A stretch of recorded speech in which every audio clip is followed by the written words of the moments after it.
And next we have Gomez, who is in the camera over there. She is also a member of Plan, and she is helping with the communication. So make sure that if you don't want your picture taken, please make sure to let her know. And otherwise, you can go on Facebook and you'll see your picture. We're gonna look fabulous today. Alright. So thank you, Gomez. A hand for Gomez. We woke up really early, so yeah, we need that hand, that energy. And next we have one of the most wonderful principals I've ever met in my life. And I've been to different schools. And this is Miss Moore. At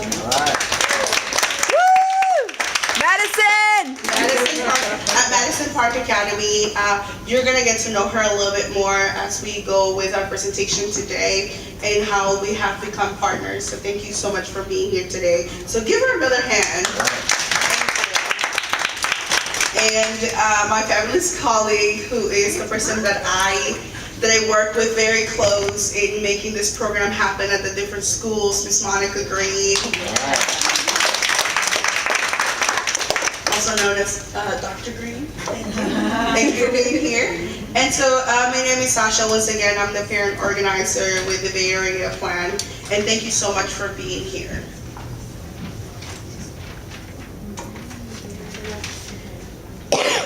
Sorry, I gave you the mic back, but actually it's my turn. I'm going to talk to you today about what it means to work for me to work in the school sites where we work. And we usually call these teams that are organized at the school sites the parent action team. Now, before I go into what the parent action teams are, I'm going to talk a little bit about me, because I want you to know why I do the work that I do. So there's a reason why. So my name, like I said, is Sasha Shane. I am a parent organizer. I've been working with the Bay Area Parent Leadership Action Network, also known as PLAN, for the last 2.5 years. I'm really happy to be part of this team. And I work in the program LEAP, Leaders for Engaged and Active Parents. And Monica and myself work at 2 different school sites. One of them is Rich Academy, and the other one is Madison Park Academy. And that is where Ms. Moore comes from. So it all started, I think that it started before. Probably when I was very young, my mom was always really into helping me with my education. At the age of 5, I knew all the capitals of Africa and their countries, and it was because my mom always pushed me. She was a teacher for 21 years, and for her education was very important. So it all started at home. My dad was a doctor, but unfortunately, like many families in Mexico, we faced violence, and so we had to leave our country.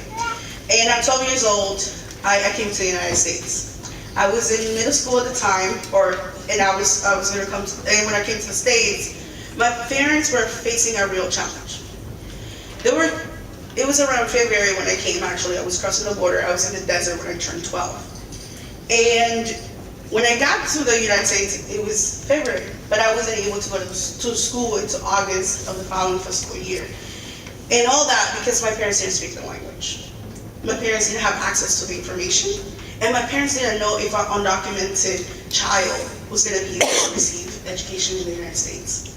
So that was our first challenge. And my parents just did everything they could to go and find that information. And I believe that that was the start of why I do what I do. Because I see in all the parents that I work with a reflection of my parents and their struggle. So you fast forward a little bit more. Of course, I was an undocumented student. I wasn't able to go to college because there were so many challenges about financial, not being able to get the scholarships and so on. And one day, we hear Barack Obama say that we had the deferred action for childhood arrival. I was 23 years old at the time, and I had given up on college. I went to UC Berkeley for 1 year, and I was like, I can't afford this. Bye. And so when I heard this news, then that meant that those students who went to high school in the United States for 3 years and arrived to the United States before they were 16, they were going to be able to get a work permit and a social security number for 2 years, and then they will have to renew and so on. And so I was able to, at the time I was working at restaurants and just getting by. But then when I got my DACA, the first thing I did was to apply and work in the school. That was my dream, and I said, I'm gonna follow it. And I went and I actually applied for this job, and I got the job before I got my social security number. I said, I promise I will have it on Friday. I promise it will be here. Because I already replied, I knew it was on his way. So I was like, I promise you, I'll give it to you. She said, it's the summer, it's okay, just bring it back. And I was like, okay. So that was my first experience working at the school. I was working in the after school program, and I was working with second graders. And after that, they moved me to work with the fifth graders. And I realized that there was a lot of support that was needed in the schools. I realized that there wasn't a lot of support for the children, for the staff, and for the programs. There were a lot of times where I had to go and buy materials for the projects that I wanted to do with the kids. And I didn't mind that, because I was hoping that one day I was gonna be able to be a teacher and give more. And that was just a step, right? So that was kind of like how I got involved with Plan. Eventually I heard through one of my friends who was a teacher, oh, they're hiring an organizer. And I said, I'm not an organizer. I'm not a parent. How do I do this, right? And so a lot of the times people ask me, how can you connect with parents? How do you do this? And I say, because I have to see my parents struggle. Because I saw hand by hand, I was walking hand by hand with my parents, knowing that they didn't have I had to be their translator when they didn't have access to translation. When they didn't understand how my grades were, I didn't lie to them. I could have been like, oh, the F is a good thing. But I did it. And I felt very proud. Even though my parents didn't speak the language, I felt very proud to walk through those doors at the school and know that they were there to support me. And there were small things. I always tell parents, it's the small things. Even seeing my parents just coming to the basketball games and bringing the water, that was a big deal for me, because my parents were there with the water. Now, just to talk a little bit about the purpose of why we have these core teams or the parent action teams. One of the big purposes is that we want to build dual capacity. We want to make sure that we highlight the skills that parents already have and give them that confidence. Also, we do a listening campaign. A listening campaign is basically being able to and even reach all the parents we possibly can to hear what they'd like to see in the school, what's not working. So just areas of growth, and also identifying what they would like to keep. And one thing that we learned through these listening campaigns that became very important was to deepen those relationships between parents and the teachers. And all of this really is to support the student academic growth. The way that we recruit the parents that work with the parent action team is that the first time we meet with the principal or we meet with the staff, we ask them, what are some of the parents who are already active? They're most likely to know other parents, and so that's where we start. Our core teams are about 10 to 15 very, very, very active parents. We meet twice a month, and they actually come to every meeting. One thing that we do is the first time we meet with a parent action team is that we talk about our mission and our vision as planned, right? We want to empower parents to transform schools. And then we do this exercise, and I would like to do it with all of you. Would you close your eyes? Everybody please close your eyes. And we ask parents, what would you like to see? Because we hear a lot about the things that we don't like, the things that are not working. So now if you close your eyes, tell me, what does the perfect school for you look like? What does it smell like? What does it sound like? You can open your eyes now. And you'll be surprised what parents say. They will go from, hey, I would like to have a banner that says welcome in different languages. So I hear kids playing. I see flowers. All of these things, I smell healthy food. I hear that a lot. But giving parents that chance to say, this is what I want to see. Because parents do not feel they have been heard. And so that is like one of the biggest pieces that parents always give us feedback on. They always say, thank you, because I feel like someone is listening. So when we do the core teams, we usually meet twice a month. So the first time we meet, we talk about how to develop those leadership skills, those organizing skills, like how to make a new contact, how to do a one-on-one with another parent, how to do a phone bank, and how do we even do an outreach plan, etc. And then the second time we meet is more like the hands-on, the practicing those skills. We actually do a phone bank, we go flyer outside of the school, we just do different activities as a team. For me, the listening campaign, like I said, is such an important part of the work that we do, because the work we do with the listening campaign is we reach out to those parents who don't necessarily go to the school all the time, those parents who are working.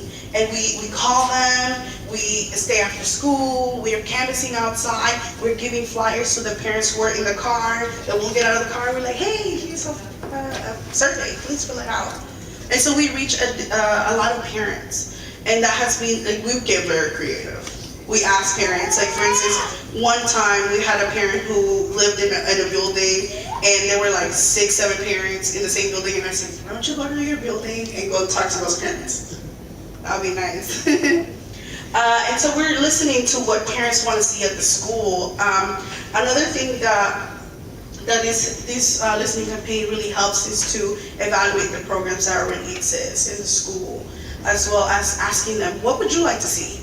More art. A lot of times that's like one of the things, like, I want to see more art, I want to see more technology. And one of the things that became really big this year was parents wanting to see their culture be celebrated on the school site. And we started with some cultural celebrations. So we did 3 different cultural celebrations reach. We did the Latino cultural celebration, then we did an African American celebration, and then we did the Asian Pacific Islander celebration. And every school is different, because at Madison we only had one. But I'm gonna tell you what was the difference, and why this was a little bit different from one school, even though we were in the same area. So when we did the first one at Reach, parents didn't really want to participate. They were like, oh yeah, I'll bring a dish, I'll probably just bring you, a flag or something, but I won't be in the program. And I said, okay, we'll do that. I did the program myself, and I asked a few people to support. And then the second time when we had the African American celebration, everybody had so much fun during the first one. They said, oh, can I do something? So the teachers came and they did a song, and the cutest thing happened. A principal came and said, hey, I have a poem that I would like to recite. Can I audition? And I said, yeah, sure, let's do this. And so she was able to share a poem that she wrote with the teachers and the parents. And then the third one was fabulous, just different. We saw that growth, that development in their communication, how parents and teachers were working together.